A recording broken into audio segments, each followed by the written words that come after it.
Hello, and welcome to Chinese Folktales. This is Bebe.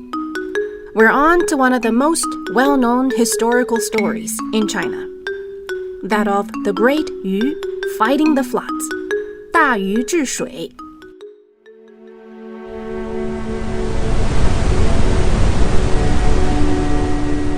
As we mentioned in the last episode, Gun, Yu's father, spent 9 years trying to stop the floods without success.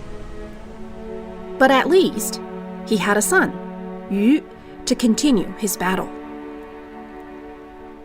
Despite his atypical birth, Yu grew up into a sturdy young man. At that time, Emperor Yao had already passed the crown to Shun, who in turn appointed many talented ministers who did their jobs well. The only big trouble that they couldn't tackle was managing the floods.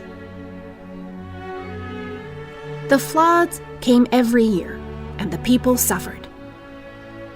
They washed over one place and then went on to ravage another the next year.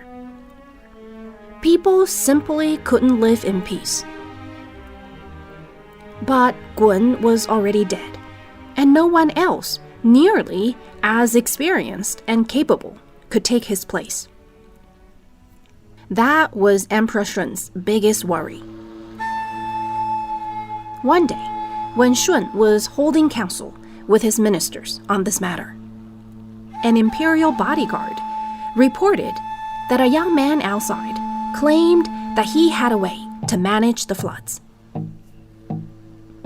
It was hard for Shun to believe, but he also didn't want to give up on any hope, so he agreed to hear the young man himself. Yu introduced himself and explained his relationship to Gun. He told the emperor that his mission was to finish what his father had started, to find a way to manage the floods. Shun was touched. He knew that he had banished Gun, which led to his death. But he also thought of Gun as a dedicated hero. He wanted, at least, to give his son the chance to complete his father's mission. Yu was going to approach the challenge in a different way from his father. Before he started on changing the landscape, he did a tour of the nation to find out the topography of various places and study the flow of water. He wanted to first find out why there were floods in the first place. What was causing them? Yu found out that it wasn't enough to just stop the water. The method of building dams that his father used could only work so far. What was needed was a channel that could drain the water, to collect water from small rivers into big rivers, and then direct all the extra water into the ocean. Only then could the problem be really solved. And that's what Yu did, basically, drain away the water. Now that he had the theory, it was action time. When people heard about Yu's project, many came to help. Yu set up a big-scale water control team and started digging. Just as planned, these river courses directed water from smaller rivers into the big ones, and then from the big ones into the ocean.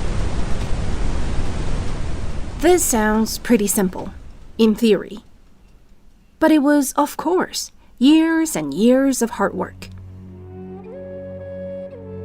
For one thing, they had no machinery to help them. It was human labor all the way.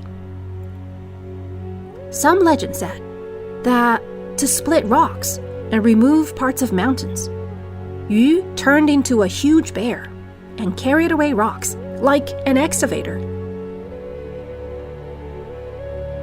It took Yu 13 years to finally tame the floods. In all these years, Yu lived in the rain and the wind and never rested for a day. Every Chinese knows the story about the great Yu having passed his own house 3 times, but never went in, because all he could think of was taming the floods. The story was, of course, to show how dedicated Yu was to the greater good. But now that I have a family of my own, I wonder if his wife and kids were very happy about that. But for the Chinese people, this story has always been used to describe how much one is dedicated to one's work, to one's mission in life. 13 years of living in the wilderness, walking all day in muddy water, without proper food and shelter, had weakened Yu, who was then only skin and bones.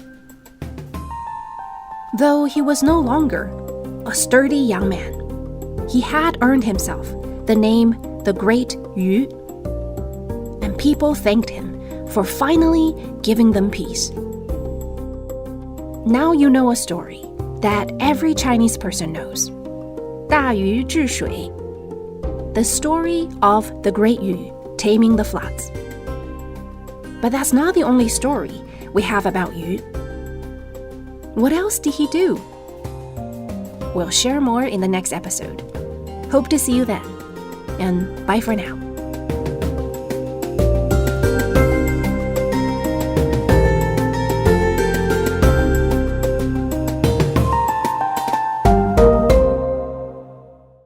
This is a China Plus podcast.